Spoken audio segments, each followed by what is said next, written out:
I have always wanted to do that. All right, so welcome everybody to our work study session today. Council meetings can be watched in real time via Cox Cable Channel 11 and at tempe.gov /Tempe 11. Members of the public may also attend the meeting virtually through Microsoft Teams. Guidelines for conduct at city council meetings are on the table near the entrance for those in attendance at tonight's meeting. We will now play a video with the proper protocol for ensuring the appropriate conduct at city council meetings. The City of Tempe welcomes public comment at this time. Disruptive behavior will not be allowed. Continued disruptive behavior will lead to removal from the council chambers. We need to be able to hear everyone in the room. Behavior that disrupts, disturbs, or otherwise impedes the orderly conduct of any city council meeting is not helpful and is not permitted. This includes behavior both inside and outside of the council chambers. Should individuals inside the council chambers become disruptive so that city business is not able to be conducted, the mayor will first ask that the individuals allow city business to be completed. There will be time for public comment during the call to the audience portion of the meeting. If no cooperation, the mayor will issue a verbal warning and let them know that the continued disruptive behavior will lead to removal from the council chambers. If there is still no cooperation, the mayor will issue a second verbal warning and let them know that the continued disruptive behavior will lead to removal from the council chambers. If there is no cooperation after asking and 2 verbal warnings, then the mayor will ask security officers to remove only those individuals who are causing the disruption. Security personnel should not engage in any way, but only escort them from the council chambers.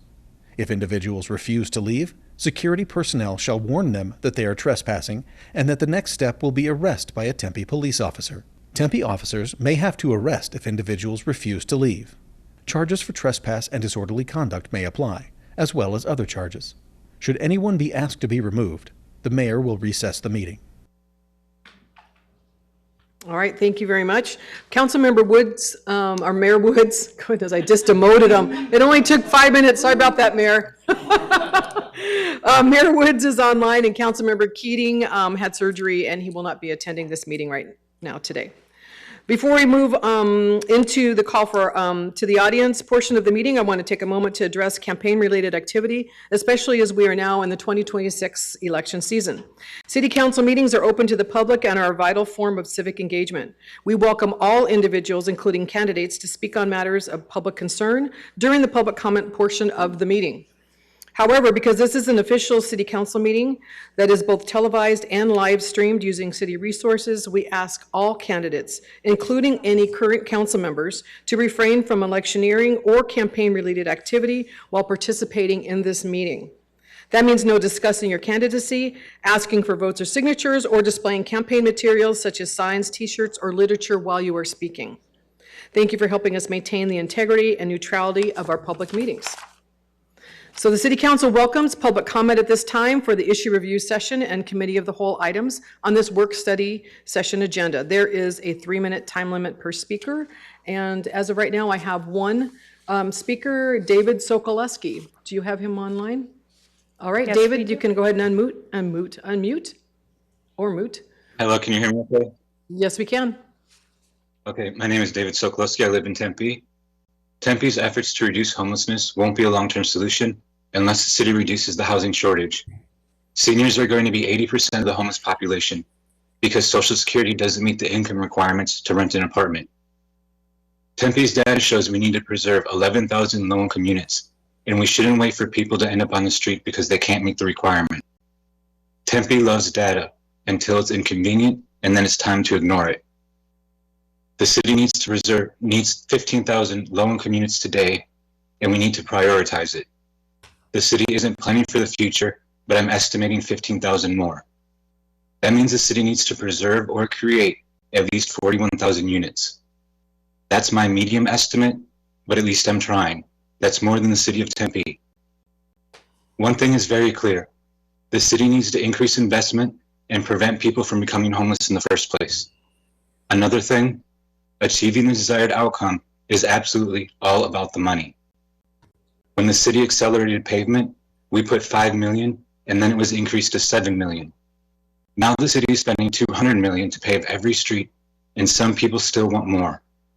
Council members Adams and Keating, do you want us to pave every street every single year? I'm laughing when the city says we can't spend all our money in one place. That's ironic.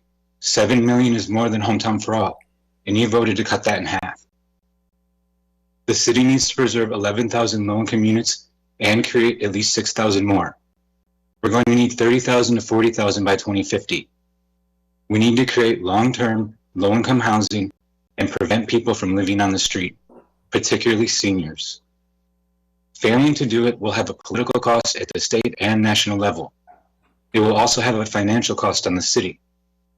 The responsible and equitable thing to do is to prioritize low-income housing and prevent displacement that causes homelessness.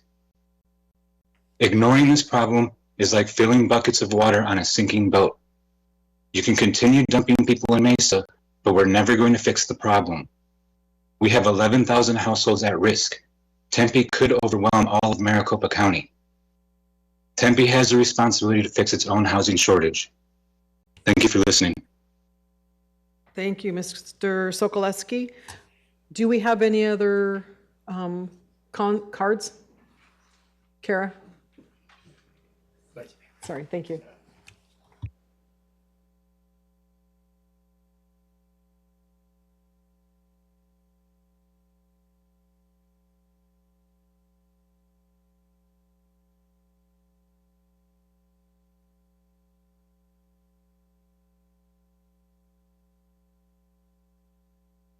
We do have one more comment card, but there is written, the topic on here is not what we have on the agenda for the work study session. But we do have open comment at our council meeting at 6 o'clock. So it's David is the one. Yeah, so we don't have open comment during the work study session, but if you can be here at 6 o'clock, we do have open comment at the beginning of our council meeting, and we can address your comments at that time. Thank you, sir.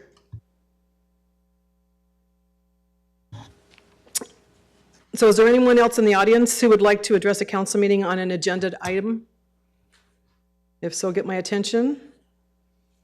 All right, we don't have any other ones. We will go ahead and move on to item number 3A, the results of our strategy tool for aligning resources for Tempe. That is our START program, and Wydell Holmes for the Street Strategic Management and Innovation Director will give us a presentation. Thank you, Wydell.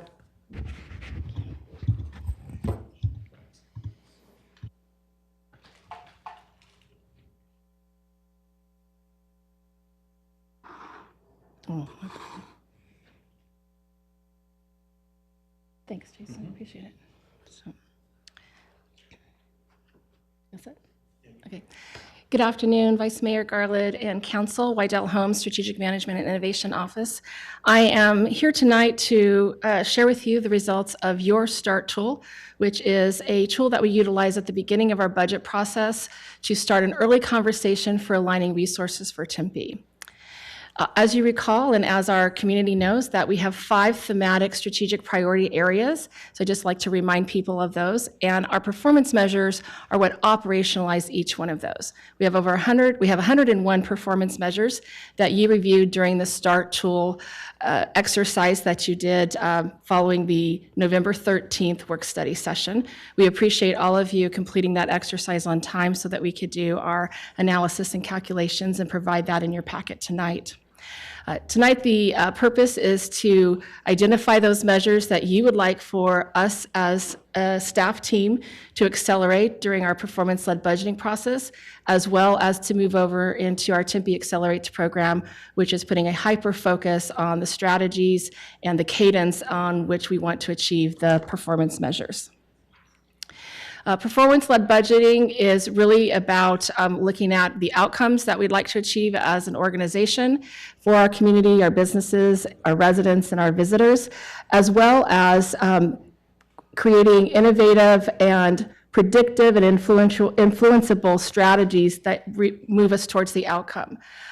When an acceleration model is established by your identification of a performance measure, we work with strategy partners and the performance measure owners for collaborations and partnerships.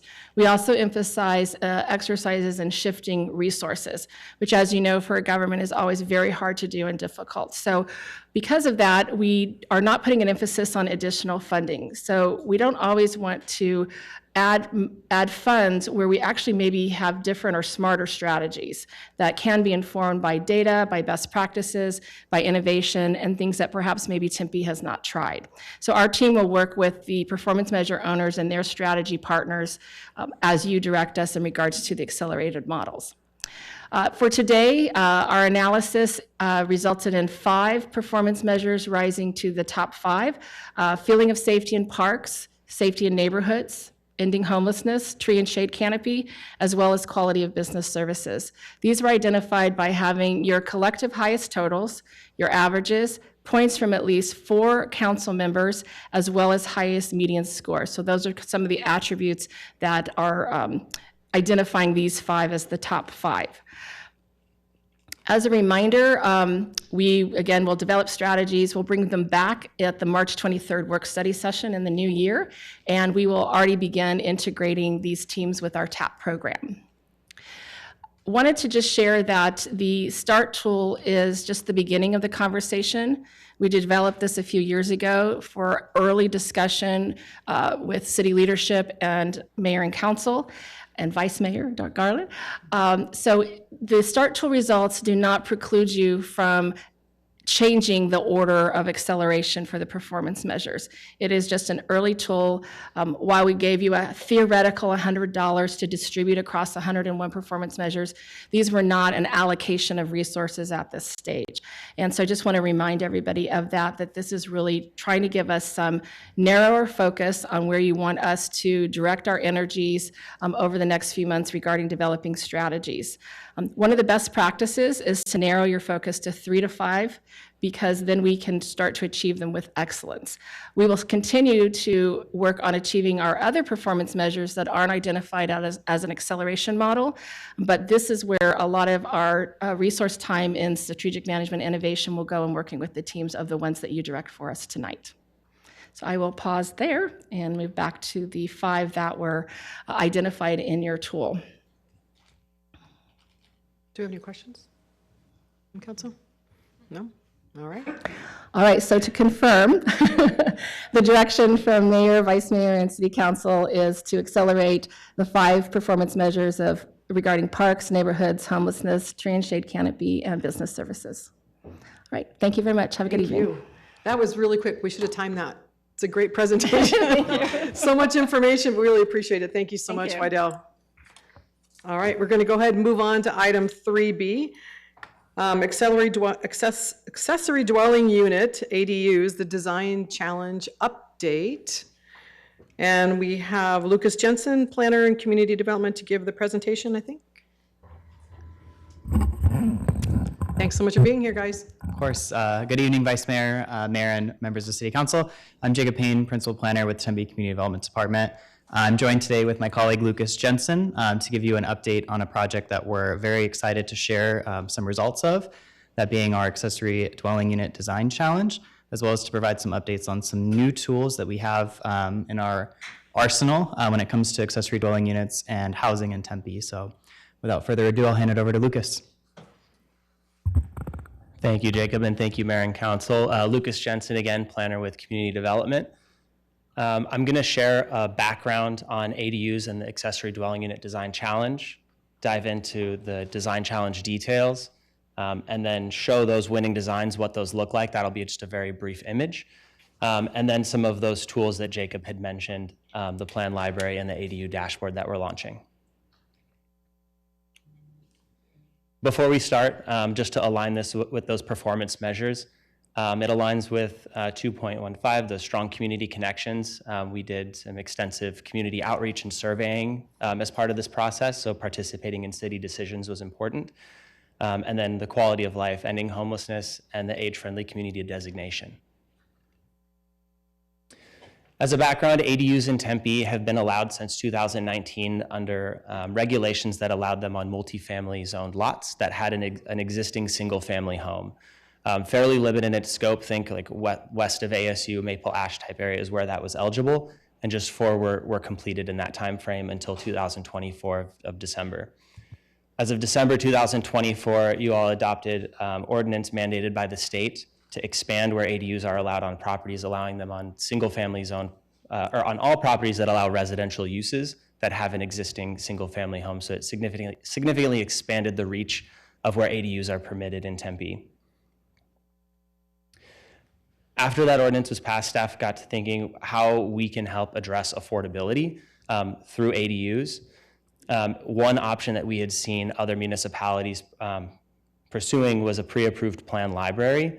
The example in the image is from the city of Seattle. That's what their pre-approved dashboard looks like. So an image of the ADU, some details. The real benefits to this is that it can significantly reduce the permitting time. It can reduce the costs associated with design and consulting fees, as well as drafting of those construction documents. And it also helps provide residents with a reference or a starting point for ADU projects. And if you're not familiar, the standard plans or pre-approved plans are ones that have passed a building safety review or building code review for compliance with the building code, and still need to come back for some site-specific plans after that. Jumping into the details of the ADU design challenge, this is the exciting part. We applied for and were awarded a $20,000 grant from AARP earlier this year to host what they call a housing design competition. We named ours the Accessory Dwelling Unit Design Challenge. Through this process, the 10 winners were selected. They'll receive up to a $2,000 award. Through council resolution earlier this year as well, they're going to have their plan review fees waived to further reduce the cost associated with it. And then we'll feature those in an online plan library available to the public. So details about the submittal. The first step in the process was to have designers submit their innovative ADU designs. We had these come through in 4 separate submittal categories, that being the small footprint, sustainable, accessible, and low-cost ADU categories. The reason being we wanted a diverse range of options for residents to choose from. We also evaluated all of these to 5 set criteria. Those are the aesthetics and architecture, the look of the building, the cost to construct, the sustainability, the context and versatility, so how can this fit on a variety of lots, and the accessibility as a very important aspect to Tempe specifically, as well as for AARP's mission. Additional requirements they needed to meet is we limited the licensing fee to $5,000. So when a resident approaches these designers, they will be charged no more than $5,000 to license the plans from them. It had to be single story and then a maximum of 3 bedrooms and 1,000 square feet. That has to do with the provisions in our code to make sure that it's applicable to as many lots as possible. The next step was evaluating the ADUs. It was a 3-step process. It consisted of a jury evaluation. We had 5 independent jurors of planning professionals and volunteers. They scored those using those 5 evaluation criteria. The second step was community input. We had a community meeting in, I believe it was August, to announce what we were doing through this process and to show them how this survey worked. We received almost 500 responses, which was incredible. They rated each design, and then they also answered a few questions to list their priorities and their preferences, like which category was the most important to them, which was really helpful in the final selection from city staff to look at both the jury and the community's input to help select those 10 winning designs. The third step is where we're at right now. Winners are going to submit construction documents, go through that building safety review, and once they're approved for use as a standard plan, they'll be listed on that plan library and then be available for licensing for residents. I'll very briefly go through these, the winning ADU design submittals. The first one was the selection for the best overall design. This is the Breeze House. The next category was our community choice winner. So this was one that was heavily favored by the community and was selected as such, the Desert Mass. The small footprint winner is the Retreat. Multiple winners in the small footprint category due to those results of the community survey, identifying low cost and small footprint as very important categories for them. Another small one. Our sustainable ADU winner. The winner on our accessible category, so think open floor plans, accessible design. Our runner-up, again, as part of AARP's program and the aging population of Tempe, we felt it was really important to include multiple choices for this category as well. The low-cost winner, and then a low-cost runner-up. The last thing I want to share on this one is the open house, extremely well attended. City staff, residents, designers were all invited to attend. Staff gave a brief presentation sharing those winning designs, how the challenge was hosted, and then we kind of opened it up so that residents could speak to designers, have city staff there to answer any questions they might have about ADUs. I think it was an incredibly successful event and helped get the community to interact with both the city and the designers for this project. The couple of things that we have working on in the future. So the first one is that standard plan library. So if you go to tempe.gov/standard plan library, they are available to view now. You'll see they all have the in review stamp. That means they have not yet passed the standard plan review process, so a resident can't license these plans yet.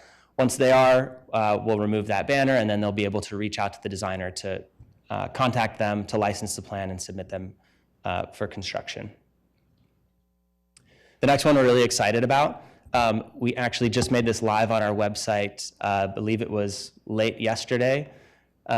This is a new tracking dashboard for ADUs across the city. So it's a color-coded map that will show the total number of ADU applications, and this goes back to 2020, so it captures all of the ADUs across the city.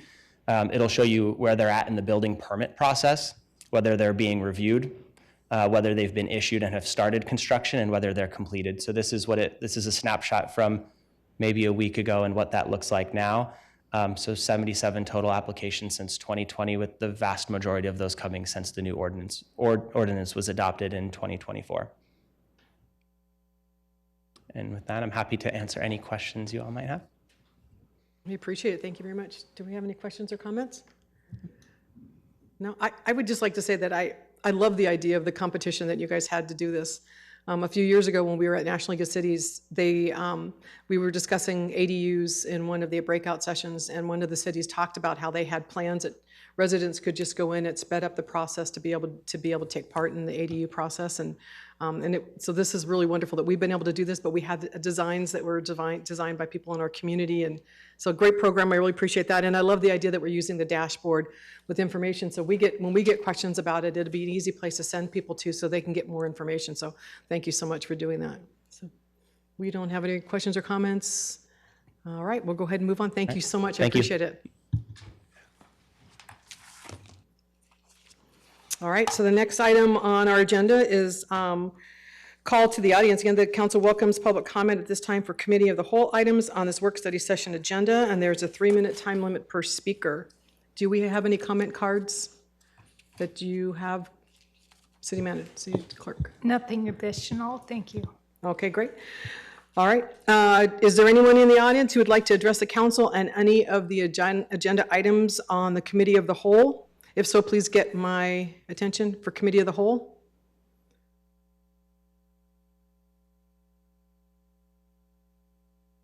That would be on our proposed or current subcommittees for council. Yeah.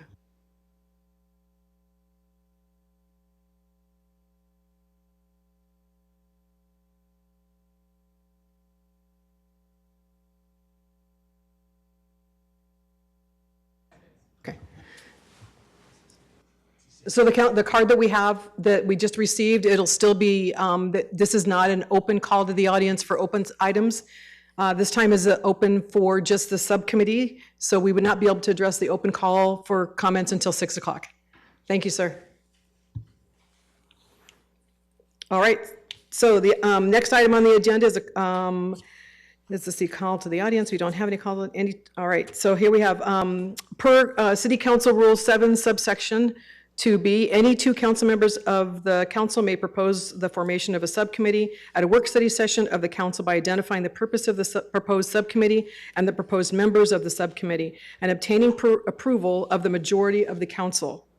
So we are on 5A1, the Federal State and Advocacy Reviews Council Committee. Councilmember Amberg. Yes, thank you, Vice Mayor. I am proposing to establish that we, that we establish a subcommittee to evaluate, modernize, and realign the federal and legislative priorities that the City of Tempe adopts every year, the council adopts every year. And Vice Mayor Garland and Councilmember Randy Keating have agreed to be on that one with me. All right, we appreciate that. So do any council members have any comments or questions regarding this item? All right, do we have consensus to move forward to approve the proposed council subcommittee? Yes. We have consensus? All right, we have consensus. All right, thank you very much. You will move forward on that one. And then is there any other council members who would like to propose a new council subcommittee at this time? Oh, no? All right, thank you very much. We will move on to item 5B, council subcommittee status updates as needed, recommendations for council direction. I will now go down the list of council subcommittees in the order listed on the agenda and ask the subcommittee chair if there are any updates. So first we have my council committee, Age-Friendly Tempe Age-Friendly Tempe Council Subcommittee. Just a moment, let me get my notes here. All right, the Age-Friendly Council Subcommittee continues its work to update the 5-year Age-Friendly Tempe Action Plan. We received great feedback from the senior survey and listening sessions, and I want to thank our residents who participated. Your input will be incorporated into the plan, and our next meeting is scheduled for January 27th at 4 p.m. at the Pyle Adult Center. The next item I have is 5B2, which is Animal Welfare and Cruelty Tempe Council Subcommittee. Yes, thank you. Our next meeting is January 23rd, Friday, January 23rd, so. All right, I appreciate it. Thank you very much.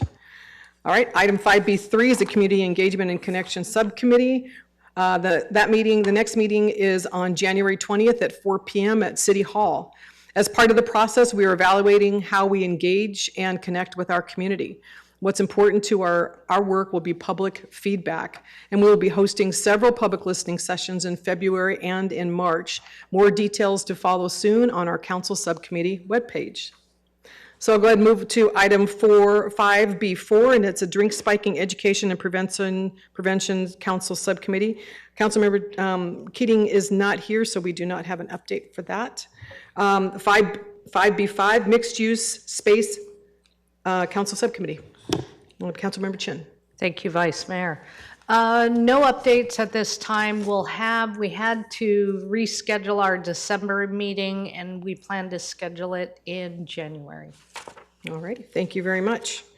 Next, we have 5B6, Motorized and Electric Mobility Device Subcommittee. Councilmember Adams. Yes, thank you, Vice Mayor. I just wanted to remind everyone that our first council subcommittee meeting on motorized and electric mobility device safety will be held on January 7th at 2 p.m. on the 3rd floor of City Hall. I hope to see you all there.